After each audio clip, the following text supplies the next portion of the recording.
용서는 나를 위한 선택이다. 김주환 교수의 책 내면 소통에서 용서에 대한 글을 소개합니다. 이 책을 읽으며 마음으로 위안을 받고 내면을 다지는 배움을 얻어 공유하며 이 책을 추천합니다.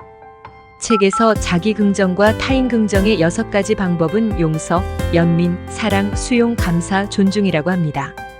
그중 용서에 대해 읽어보겠습니다. 용서. 긍정적 내면 소통의 첫걸음은 용서다. 용서하기 퍼기빙은 무엇인가를 앞으로 주는 것 기빙 포워드이다. 뒤돌아봐 과거에 집착하거나 얽매이기보다는 앞을 내다보고 미래를 향해 나가면서 다 내어주는 것이 용서다. 뒤돌아보아 안갚음하고 빼앗는 것이 복수라면 앞을 보고 내어주는 것이 용서다. 내가 나를 용서한다는 것은 나 자신을 앞으로 내어주어 늘 지금 여기에 현존할 수 있게 하는 것이다.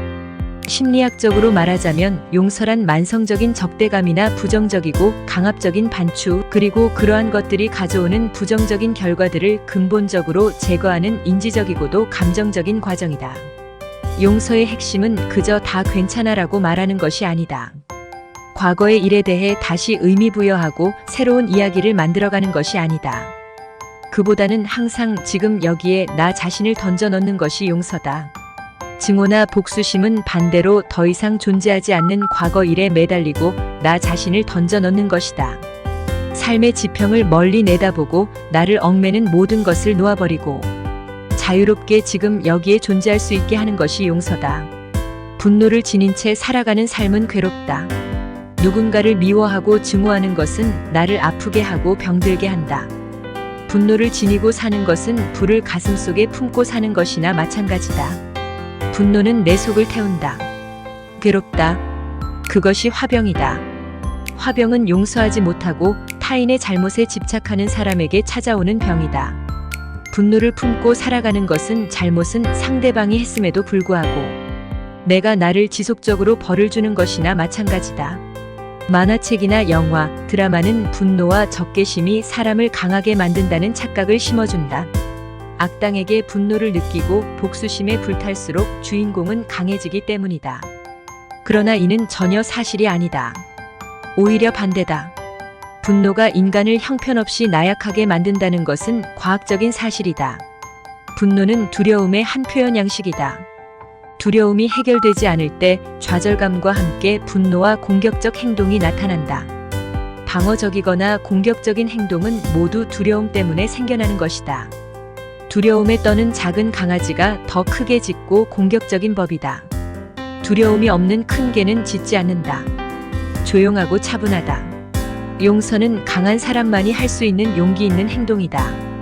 분노를 바탕으로 한 복수심은 정신과 신체 건강에 매우 해롭다. 증오심은 오래 지니고 있을수록 몸과 마음을 황폐하고 나약하게 만든다. 어떻게 해야 용서할 수 있을까? 용서는 화해의 시도가 아님을 우선 깨달아야 한다. 다시 잘 지내보자는 것이 아니다. 그보다는 과거의 일을 떠나보내고 흘려보내는 것이다. 분노와 증오라는 집착에서 벗어나 자유로워지는 것이다. 내 인생에서 부정적 감정의 원인이 되는 특정한 사건이나 사람을 지워버리는 것이다. 따라서 용서는 상대방과 함께 둘이서 하는 것이 아니다. 상대방의 동의나 호응이나 인정이 필요하지도 않다. 오히려 상대방은 필요하지 않다. 용서는 나 혼자 하는 것이다. 상대방을 부드럽고 따뜻한 마음으로 지워버리고 흘려보내는 것이다. 상대방을 폭력적으로 파괴하려는 마음이 복수심이라면 따뜻하고 조용한 마음으로 지워버리는 것이 용서다. 아임사는 비폭력 혹은 불살생이라 번역되는데 누구에게든 어떤 해악도 끼치지 않는 것을 의미한다. 어떤 대상에 대해서도 일말의 적이나 악의를 지니지 않는 상태다. 신체적인 폭력은 물론 정신적으로도 해를 끼치지 않는 마음 상태다. 어떤 상황에서도 복수나 안갚음을 하지 않는 마음가짐이 아임사다. 아임사는 용서의 핵심이다. 용서의 본질은 내가 나에게 진심으로 하는 이야기이며 일종의 내면 소통이다. 용서의 기본적인 방법은 나에게 해악을 끼친 상대방을 마음속으로 떠올린 다음에 속으로 이렇게 이야기하는 것이다. 나는 당신을 용서한다. 당신이 끼친 해악은 이제 나를 더 이상 구속하지 않는다. 나는 그것에 의해 더 이상 괴로워하지도 않는다. 나는 어떠한 증오심도 복수심도 가지지 않는다. 나는 과거에 의해 구속되지 않는다. 나에게는 늘 펼쳐지는 지금 여기가 더 중요하다. 나는 당신에게 어떠한 해악도 끼치지 않겠다. 나는 당신을 용서한다. 상대방이 나에게 끼친 손해에 집중하는 한 용서하는 마음이 잘 생겨나지 않는다. 그보다는 용서하지 않으면 내가 더 큰 손해를 입게 된다는 사실에 집중하는 것이 필요하다. 용서하는 것은 나의 행복과 건강에 큰 도움이 된다는 것, 따라서 용서는 나를 위해서 하는 것이라는 점을 분명히 깨닫는 것이 필요하다. 용서는 상대방이 아니라 나를 위해서 하는 것이다. 내가 용서했다는 사실을 상대방에게 알릴 필요도 없다. 나에게 해악을 끼친 상대는 내가 용서했다는 사실을 알 자격조차 없다. 용서는 나 혼자 하는 것으로 충분하고 또 그래야 한다. 자기 용서는 왜 중요한가?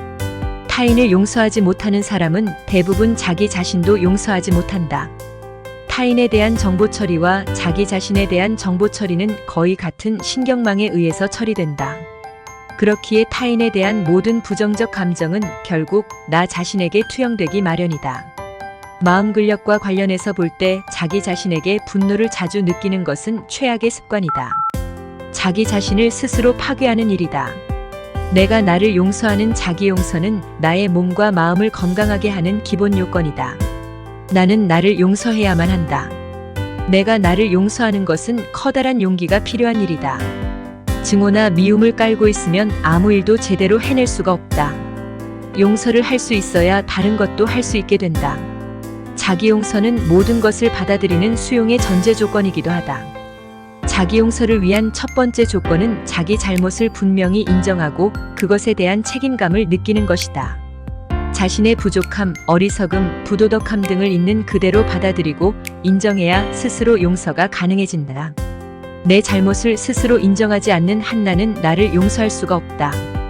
내가 나에게 변명하거나 사실은 내 잘못이 아니라고 심리적인 저항을 계속하면 자기 용서가 불가능해진다. 그렇게 되면 자신에 대한 부정적인 내면 소통의 뿌리는 사라지지 않고 계속 마음 한쪽에 남아서 스트레스의 근원으로 자라나게 된다.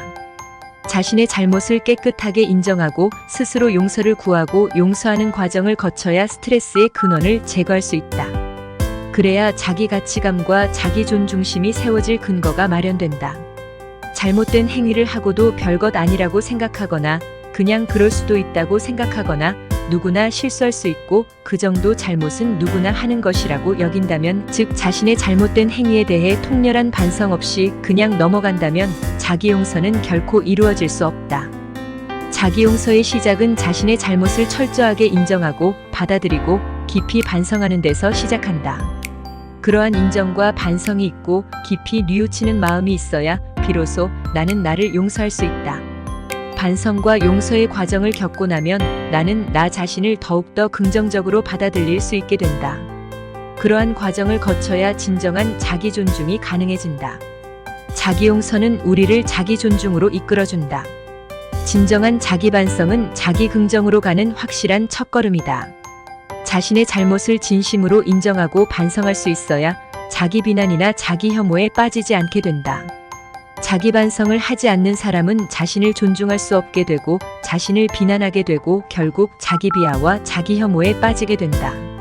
자기 용서와 타인 용서는 공통점이 많지만 결정적인 차이점도 있다. 그것은 자기 용서를 하지 못할 때의 해악이 타인 용서를 하지 못할 때의 해악보다 훨씬 더 크다는 사실이다. 타인을 용서하지 못하면 늘 분노와 복수심을 안고 살아가야 한다.